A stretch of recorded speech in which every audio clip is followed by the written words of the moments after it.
नहमदुहु व नसल्ली अला रसूलिल करीम अम्मा बाद फ़ाउज़ बिल्लाहि मिनश शैतानिर रजीम बिस्मिल्लाहिर रहमानिर रहीम। 16 दिसंबर आज का दिन एक तो स्कूते ढाका कह लें, बांग्लादेश कह लें, मशरक़ी पाकिस्तान कह लें जो हमसे टूट के अलग हुआ, और दूसरा एपीएस का वाक़या हुआ था।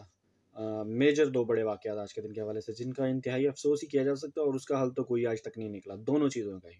अल्टीमेट रिज़ल्ट दोनों के आपके सामने है कि कुछ भी नहीं निकला सिवाय अफ़सोस करने के, मज़म्मत करने के और दिली दुःख जलाने के। इसमें तो सिर्फ एक ही बात कहना चाहूँगा कि दुश्मन के बच्चों को पढ़ाने के बजाय अपने बच्चों को सही तरह और सही चीज़ पढ़ाएँ, तो मुस्तकबिल बदल जाएगा आपका। ये ढोंग रचाने वाले इस्माए ग्रामी और गाने-वाने बंद कर दें तो ज़्यादा बेहतर रहेगा हमारे लिए। दूसरी और बड़ी और अहम चीज़ जो न्यूज़ के हवाले से देता चलूँ, वो ये कि जो चीज़ नज़र आ रही है वो चीज़ वैसी नहीं है, बल्कि जो चीज़ खुल के सामने आने वाली है अगले 10 दिनों में आपके सामने आ जाएगी और रिज़ल्ट आपके लिए हैरानकुन साबित होगा।